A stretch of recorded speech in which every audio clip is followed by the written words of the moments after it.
Okay, day 5 of grain mite mitigation. So far things are looking good. Let's take a look around. So again, this was the main area where the outbreak started. Things are looking very good. I don't see any more of the split pea flour being moved around. If you remember from the previous videos, we just would have those spots that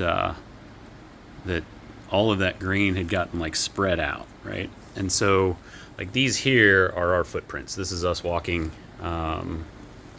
That's not what we were seeing before. And as I look around the room, I don't see that anymore. So that makes me feel much better that those pockets of grain mites, and I did zoom in on those. I've got really grainy video, for lack of a better way of saying it.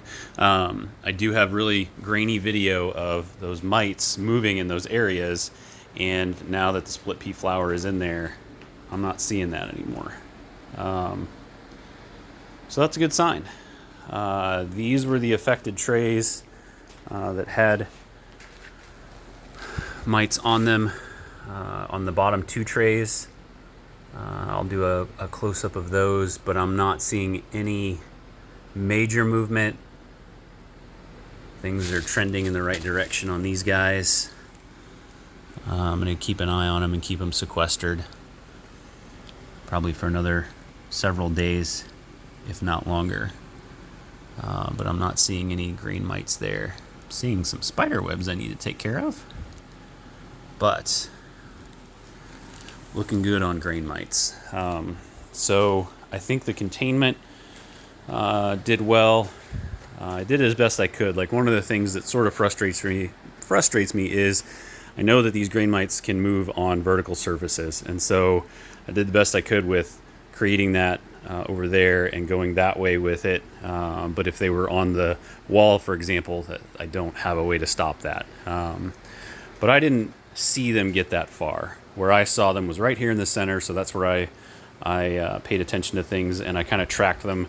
They did go underneath the table a little bit. I've been watching the table, again, like checking things. It's really hard to see these guys, but on things like this black speaker, for example, if you just pause and look for a little while, you'd be able to see, they look like dust, but they're moving. And so I never saw that on the table itself.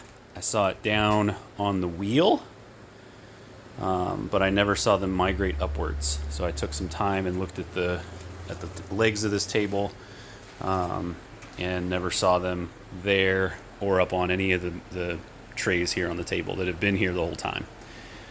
So I think we're doing good. I have disabled my humidifier, and right now we're at 46% humidity. I've got that dehumidifier. It's not running because we're at 46. Could go a little lower, but because things have been reducing, the signs of the grain mites are reducing. I'm not seeing them spread to other trays, so I'm continuing to check like that row, looking at the bottom trays to see what's there. I've been checking these guys over here as well, and the beetles. What I don't want to do is propagate that, move those around, especially with beetle swap today, but I haven't seen any issues or any sign of them. And so I haven't lowered the humidity. I also haven't watered or fed these rows here. So I don't want the humidity to go too low. It is going to slow growth down a bit, but it's worth it just to make sure everything's okay. I've been very careful with my water gel hydration of the beetles. So I've taken that much slower so as not to spill anything or drop anything on the floor, to give any sort of direct moisture source to the grain mites. It has taken me longer as a result, but again, worth the time there. So the dehumidifier isn't running right now.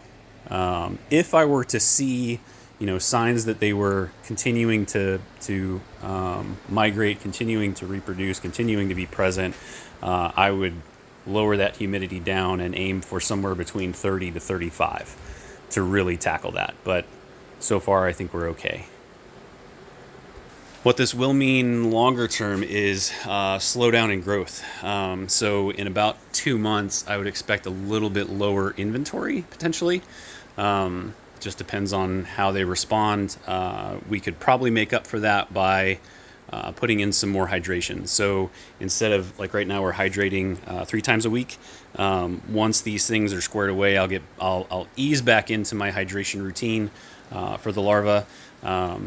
Ease back into a little bit higher humidity, aim for that 50%, so really not much higher than we're at now, to be honest, and where we try to sit, and then ramp that up a little bit to maybe 4 to 5 times a week, as long as we don't see any sign of grain mites and things are under control. Ramp that up to get them more hydration, to try to speed that up a little bit. But so far things are going well. So day 5 is looking more positive.